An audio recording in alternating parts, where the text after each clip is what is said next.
अमित उधर ही रुका था थोड़ी देर तक और सोच रहा था कि वो प्रीति से कैसे बात करे। यही सोचते सोचते वो घर चला गया। उसे प्रीति की बहुत याद आ रही थी। उधर प्रीति भी रात भर सोई नहीं। उसे वो सब बात याद आ रही थी जो उसके और अमित के बीच हुई थी बस स्टॉप पर। आज पहली बार दोनों ने एक दूसरे से बात किया था। अगले दिन फिर दोनों स्कूल में मिले। दोनों खुश थे एक दूसरे को फिर से देखकर। कुछ दिनों तक ऐसा ही चलता रहा। वो दोनों बस स्टॉप पर थोड़ी देर के लिए मिलते और फिर अपने अपने चले जाते। एक दिन अमित ने सोचा, बस हो गया, मैं और ऐसे नहीं रह सकता। अब मैं प्रीति को अपने दिल की बात कह दूंगा। फिर क्या, अगले दिन बस स्टॉप पर प्रीति से मिलने गया तो बहुत ही हिम्मत जुटाकर गया था। अमित अंदर से बहुत घबराया हुआ था कि प्रीति क्या बोलेगी। जब वो बस स्टॉप पर मिले तो प्रीति उससे अपने परीक्षा के बारे में बात कर रही थी। तभी बीच में अमित बोल पड़ा, मुझे तुमसे कुछ बात करनी है। प्रीति बोली, हाँ बोलो। अमित चुप हो गया। उसके दोनों पैर कांपने लगे। फिर उसने आंख बंद करके जल्दी से बोल दिया, आई लव यू। ये सुनते ही प्रीति का दिल जोर जोर से धड़कने लगा। उसे समझ नहीं आ रहा था कि वो क्या बोले। अमित ने उससे कहा, कुछ बोलो, तुम क्या सोचती हो मेरे बारे में। प्रीति चुप ही थी। अमित ने कहा, मुझे इंतजार रहेगा तुम्हारे जवाब का, और उधर से चला गया।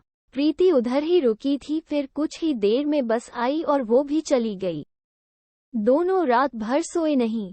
प्रीति सोचती रही, क्या बोलूं मैं अमित को। ये सब जो हो रहा है सही है या गलत है। अमित बेसब्री से कल का इंतजार कर रहा था प्रीति के जवाब के लिए।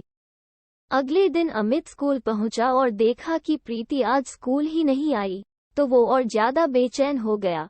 प्रीति स्कूल क्यों नहीं आई, उसके मन में ऐसे बहुत से प्रश्न चल रहे थे। वो किसी को कुछ पूछ भी नहीं सकता था।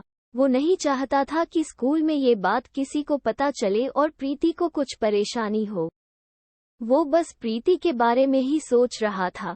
पढ़ाई में बिल्कुल भी ध्यान नहीं था उसका। स्कूल खत्म हुआ तो वो सबसे पहले बस स्टॉप गया जहां वो रोज प्रीति से मिलता था। कुछ देर वही खड़ा था और फिर उदास होकर घर चला गया, इसी उम्मीद में कि कल जब प्रीति स्कूल आएगी तब उससे सब पूछ लेगा। अगले दिन प्रीति स्कूल आई थी और स्कूल के बाद वो उसी बस स्टॉप पर अमित से मिली। प्रीति के आते ही अमित उससे पूछने लगा, क्या हुआ था, कल तुम स्कूल क्यों नहीं आई। प्रीति बोली, कुछ नहीं, लेट हो गया था। अमित ने बोला, तो क्या हुआ है, लेट ही आ जाती जैसे पहले आई थी देर से। प्रीति बोली, नहीं, ज्यादा लेट हो गया था क्योंकि मैं लेट सोकर उठी थी। अमित मुस्कुराने लगा और फिर पूछा कि क्या सोचा, मैंने तुमसे कुछ कहा था कल। प्रीति चुप ही थी। फिर बोली, क्या बोलूं, मुझे कुछ समझ ही नहीं आ रहा है। अमित बोला, उसमें इतना क्या सोचना, मुझे पता है तुम भी मुझसे प्यार करती हो, मैंने देखा है तुम्हारी आंखों में। प्रीति मुस्कुराने लगी। फिर अमित प्रीति का जवाब समझ गया और बोला, मैं समझ गया तुम्हारा जवाब, लेकिन सुनो, मुझे तुमसे बात करना रहता है। कैसे करूं, तुम्हारे पास तो फोन भी नहीं है। प्रीति बोली, तुम मुझे अपना नंबर दे दो, मैं तुम्हें फोन कर दूंगी जब पापा का फोन मेरे पास होगा तो, लेकिन तुम दोबारा उस नंबर पर फोन नहीं करना। अमित बोला, ठीक है, और उसे अपना नंबर दे दिया और दोनों अपने घर चले गए। शाम को अमित इंतजार कर रहा था कि शायद प्रीति फोन करे। वो अपने फोन की तरफ ही बार बार देखे जा रहा था। शाम से रात हो गई, प्रीति का फोन नहीं आया। अगले दिन स्कूल के बाद अमित ने प्रीति से पूछा, तुमने फोन क्यों नहीं किया।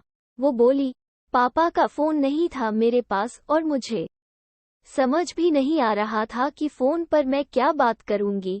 अमित बोला, इसमें क्या, फोन करती तो बात अपने आप हो जाती कुछ।